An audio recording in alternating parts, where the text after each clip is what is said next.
Hi, I'm Tom Lippincott, and this is another episode of Modern Jazz Noise. Today's episode, we're talking about another older effects pedal. This isn't as old or rare as the last one that I talked about, the Boss PS2, but this one is a venerable one that's really become a classic over the years, the old Line 6 DL4 digital delay. And we're going to get into, even though it's probably something that a lot of you are already familiar with, I want to talk about a couple of things. One is when this used to be on my board, what I would usually use it for, and also one of my favorite guitarists of recent times, Mary Halvorson, famously uses this pedal to get a pretty unique effect, and I wanted to talk about that a little bit. So let's dive right in. And here we are with the venerable and classic Line 6 DL4 delay modeler pedal. You don't hear too much about this these days, but when this first came out, I think the late 90s, early 2000s, it was a really hot pedal. Like everybody seemed like they had one. And a couple of modern jazz guitarists that seem to have stuck with, one notably would be Bill Frisell. He went from using the electroharmonic 16-second delay back in the 80s to a short stint with the Digitech Echo Plus, which was an 8-second digital delay. And then I think just after a few years of using that, he, as far as I know, started using the DL4 when it came out. And that's been kind of his main thing that he uses for looping ever since, as far as I know. Another modern jazz guitarist who has been using this as well is Mary Halvorson. And she does a pretty distinctive thing with it, which I want to talk about on this video a little bit. But anyway, I've had this delay for a long time. There was a time when it was on my pedal board as my main looper. So I used it as that, and it does have some pretty cool delay sounds, all the classic stuff. I'm not going to go into a big demonstration of all that because most of you are already familiar with what this pedal does probably, or if you're not, there's probably plenty of opportunity to look it up. Most of the stuff this delay pedal does is all pretty standard delay. Everything from, let's say, digital delay,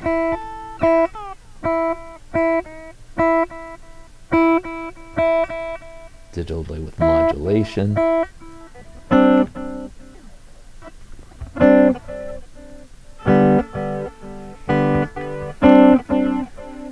analog delay, which obviously isn't actually analog, just kind of a emulation of analog.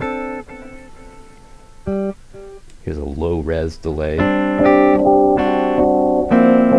which is attempting to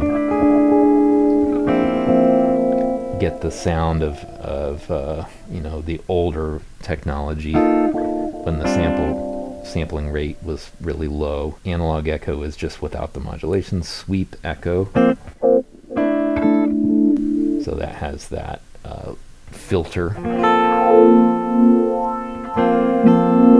And as you may or may not know, if I take the piece down and do this, get delay time, put the mix all the way up, minimal delay time, no extra repeats, mix all the way up.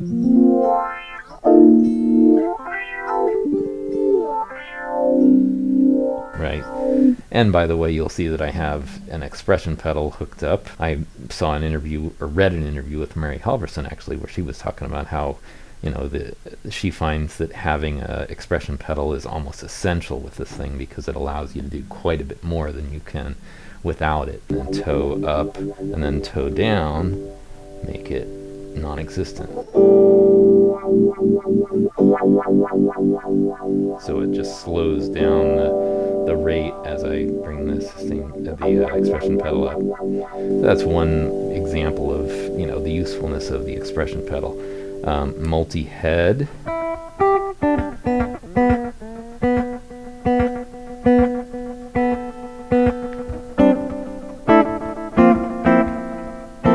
To imitate the way that older tape machines with multiple heads used to be used to get a delay effect. Tape echo, which is just, the emulation of a echoplex kind of that kind of glitchy sound that you get from tape echo. And incidentally, if you turn the mix all the way up on any of these presets, I'm pretty sure you get a kill dry, which is nice. It's nice to have that option. Tube echo, which is another vintage kind of echo machine that used tubes. Switch, go past the looper for now. Auto volume, this is, kind of a cool, it's like the old Boss slow gear effect. Doesn't work very well with faster stuff, but for swelled chords or whatever. I'd rather just use a volume pedal for that. Dynamic delay. So when you stop playing, the delay comes on louder, and when you start playing again. So you can play those fast flurries of notes with a fair amount of delay in the mix. And then it waits until you stop playing to bring the delay level up. So that's kind of a cool thing. I think that was kind of a popular thing in the 80s. Reverse delay. So you can get that false backwards effect. I can also bring that defaults to having the mix all the way up.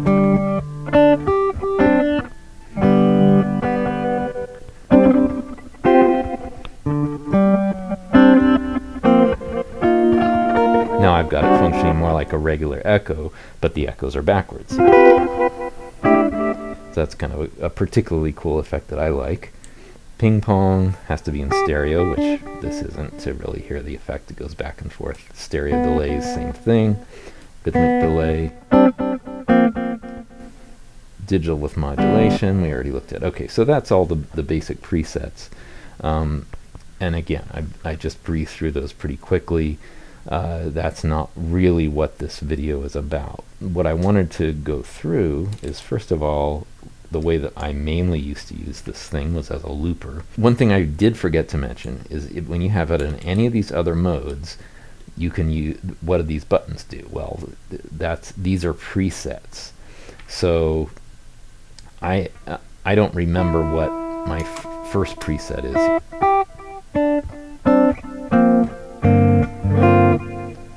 I guess seems like analog with modulation, maybe. This preset was a more subtle kind of delay, a little longer and farther back in the mix. I would just use that as my kind of regular everyday delay, and then this one here I think I would use if I turned on distortion, want a bigger.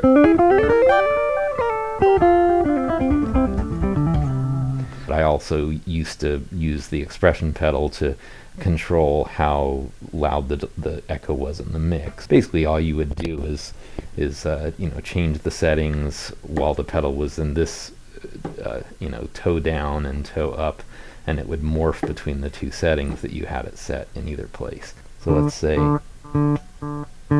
that I had it fairly subtle in the toe down, and then I wanted it to be more pronounced in the toe up, so I'd bring it. And then as I bring the expression pedal up, the delay gets louder. Kurt Rosenwinkel was kind of famous for doing that back in the kind of classic period in the 90s. He would use an expression pedal to bring the level of his delay up and down. I think he might have even used one of these Line 6 DL4s. So that's one thing to do. However, and this is one kind of bad thing about this unit, is if I put it into loop sample mode, the presets don't work anymore. But the reason for that is that we need these buttons to function with the looper. However, there's a little extra bonus that you do get, which is that these knobs that normally control, the different settings and the different types of delays actually do work. And what I can do, let's see, okay, it's this button controls the delay volume. This button controls modulation, how much modulation there is. This controls the delay time.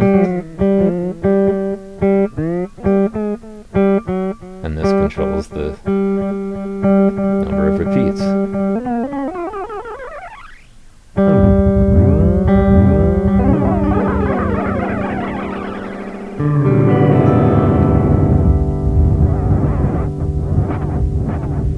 I was kind of complaining in the last video about how modern delays will not let you take that whole... This one seems like it does do that. However, if you move it quickly...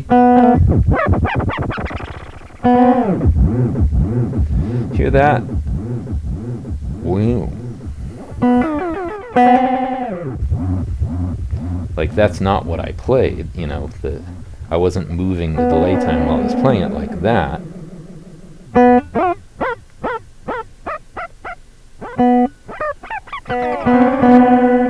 Just play one pitch, and it sort of resets the delay somehow, and then you get that little pitch warble instead of a smooth. So it works more in the old way than a lot of modern pedals do, but still not exactly the same as my good old Boss PS2 or an old analog delay. But anyway, that's neither here nor there. So let me kind of set this up.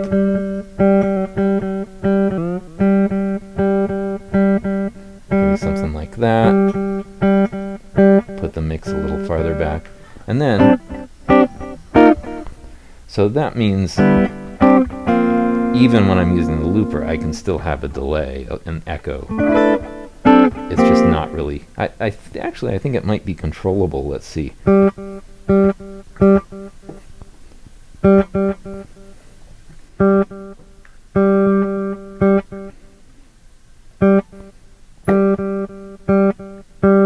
Yeah, so I can control the volume, the level of the delay with the expression pedal and make it more pronounced.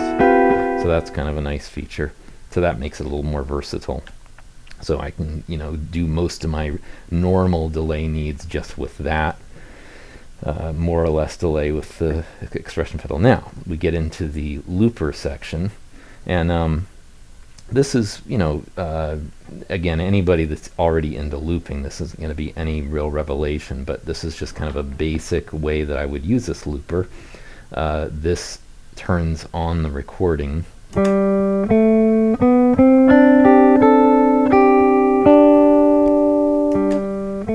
I did sort of a time loop, you know, where you can actually hear a tempo. And now, since this is flashing, that means it's an overdub mode, so I can play something on top of that.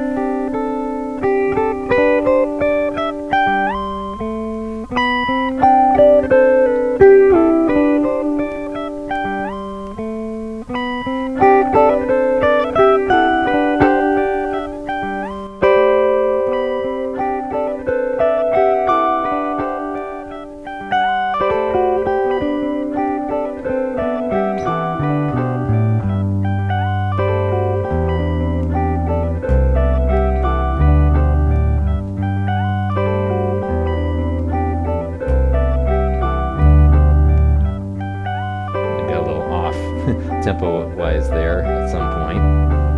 Didn't get completely synced up. But anyway, I think that's, you know, what most people understand looping to be useful for is to lay down a rhythm track and then solo over it, let's say. Or to create, you know, several parts stacked on top of each other like that. But that's not the only thing you can do. Now, this next button, the play once button, is every time I press it, it starts the loop over again. I can do that sort of stuttering sample effect, which was a little more popular when this pedal was new than it is now. And then it just plays once, which is why. Let's see if I can't remember if I can get it to be in once mode and still... Let's see what happens when I get to the end of the loop. Does it stop? Yeah, it stops.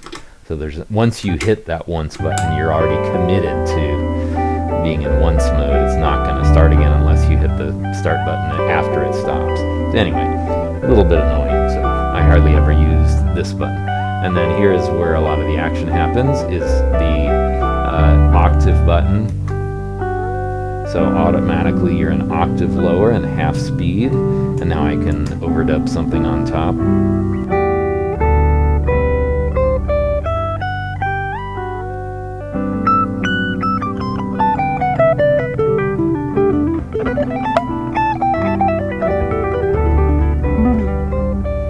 Something like that. Put it back up to normal speed, and now my leap that I just recorded is an octave higher. Furthermore, if I do a double tap, it puts it backwards in reverse. And of course, I've also got the option of half speed and reverse. So let's say that I put it down here, and then I play some stuff.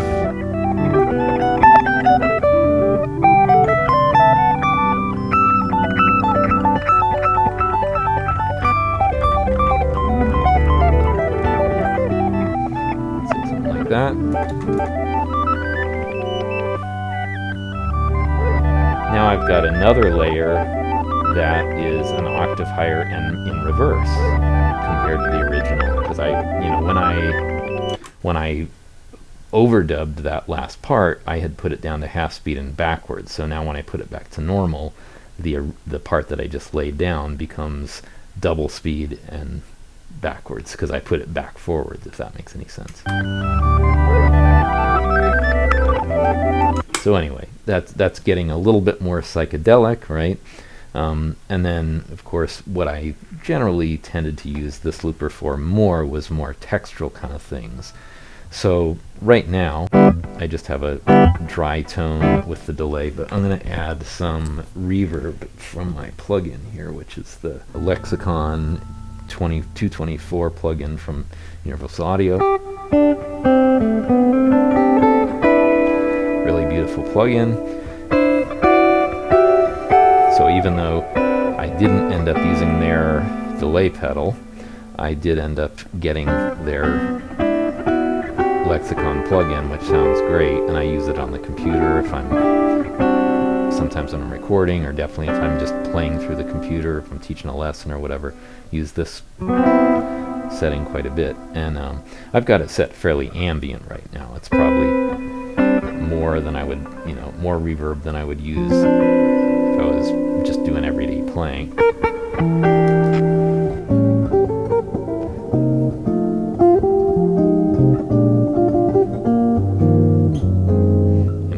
That's a little much for playing a standard or something, but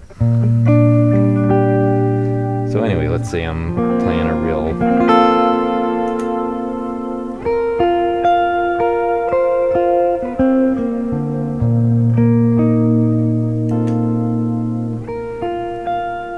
by the way, this is the mix for the looper. So it's way in the back, now it's way to the front. The original signal never goes away in this mode. So I was inadvertently overdubbing on top of it because this button's flashing. If I just want to play on top of it with that overdubbing, I turn that, hit that button again. But of course, what I would normally do is maybe add some stuff to this.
So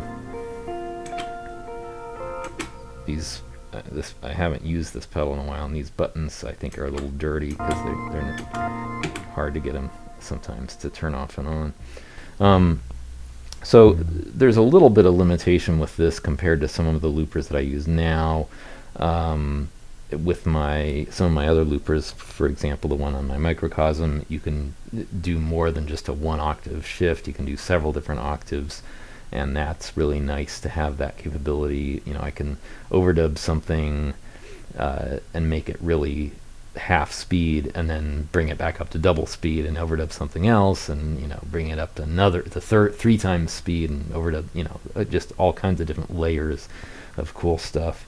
And some loopers also allow you to continuously change the loop time. The microcosm will do that as well. So in other words, you get that, you know, woo kind of effect that you get like with my old delay pedal. With a loop, you can do that, but this one you can't do that with. So anyway, that's basically it. Now the last thing that I wanted to talk about with this pedal, though, is the Mary Halvorson thing. If any of you have checked out her playing, she'll do this kind of cool thing. It's a fairly subtle effect. I mean, she plays an archtop guitar and doesn't use a lot of effects on it typically. Like, you don't hear a big expansive digital reverb on her sound or anything. It sounds relatively traditional in a lot of ways. However, she will apparently uses the tape echo setting.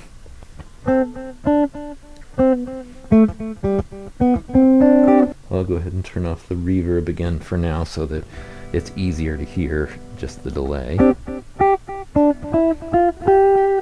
So there's my kind of, you know, standard tape echo. But apparently what she will do with the aid of an expression pedal, I think this is what she's doing. I think I've figured it out. With the expression pedal in heel down, I'm going to bring the mix to 0. Bring the modulation all the way down, I think. Bring the repeats all the way down to 0, and bring the delay time all the way to 0. Now what good is that? That's just my dry sound, right? You know, the delay is technically on, but it's not doing anything because everything's at 0. But now, wait a minute, I take that back. I'm going to take my delay time up to maybe about here, and if the mix was on, something like that, right? All right.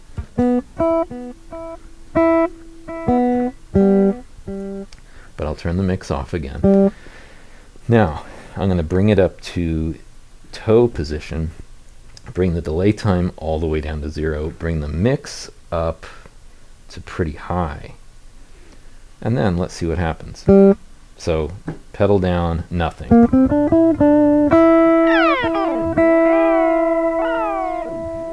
So now I'm using the pedal to move the delay time up and down, which gives you that warbly effect. And it's also bringing the level up simultaneously. And now I kind of, let's see, I don't think I can do this because I'm using my hand, but she'll be, you know, in the middle of playing a line or something, and she'll just bring in a little bit of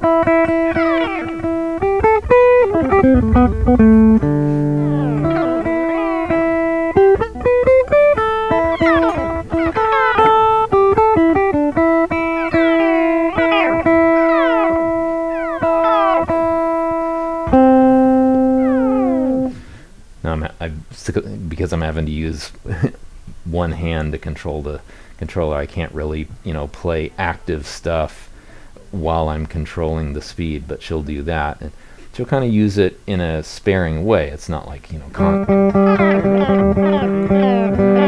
but it's just every once in a while I get this little pitch glitch. And I think the reason that I started with the delay time longer when it's down and all the way down when it's up is when you do it that way, it brings the pitch of the delay down as you bring the pedal up, and I think that's what I can hear her doing. If you set it the other way, where the delay time is 0 with the heel down, and then all, you know, higher up with it up, then the pitch will rise up as you push the delay up.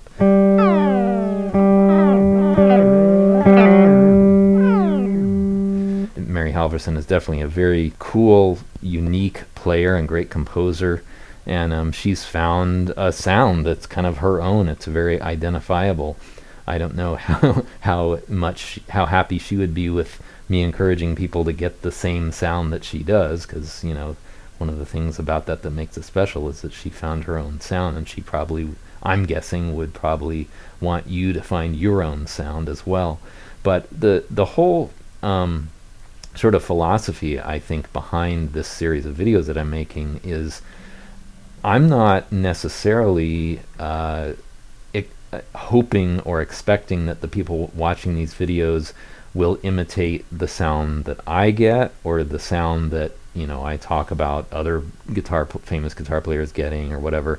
Kurt using the pedal to bring the delay level up and down, or Mary using the pedal to get her that effect.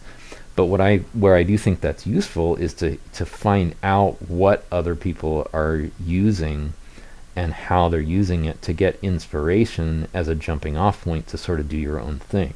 I think it works the same way with learning to play music. If you're learning to be an improviser, let's say a jazz improviser, you're going to transcribe people's solos and copy them and eventually assimilate that vocabulary, but you don't want to just be imitating it verbatim, note for note. You want to be kind of using little bits and pieces of a lot of different people's vocabulary to build your own vocabulary. And I think the same thing is true with using effects and sounds. Is you take a little bit from this person, a little bit from that person, and this series of videos is simply meant to make it easier to see what's going on under the hood with this stuff. Because when I was younger, I would hear these really cool sounds, and I had no idea how the people were getting them. And I wish there was something like this that talked about different jazz players and the way they got their sounds, and kind of from a jazz player's perspective, not like a rock or pop perspective, which has its own uses too. But this series of videos is meant to address kind of the jazz person's perspective on using effects pedals, and it's something that I don't really see out there that much. It's interesting because I feel like sometimes I almost think there's a almost like a shame involved among a lot of jazz guitarists that they are getting away, quote unquote, with using effects pedals, and they don't really believe that it's valid, and so they're kind of almost apologetic about it, and because of that they don't talk about it very much.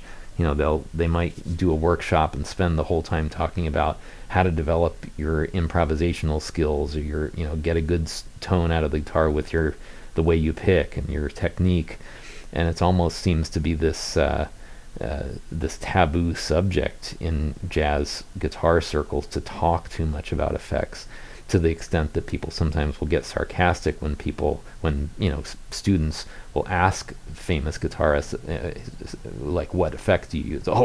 Why don't that's such a frivolous thing to think about. Don't even think about that. You should be worrying about copying Lester Young solos or whatever. And as true as that is, I think it's also true that people that are going to be using these tools, electronic effects and all the other things that are involved with getting this kind of what I call modern jazz guitar tone, it's necessary to understand how this stuff works. So if any of these videos can help even one person in sort of comprehending that, then I feel like it's been useful, and I hope that's the case. So that's another episode of Modern Jazz Noise. Have a good rest of your day, and I hope that this was interesting and informative for you.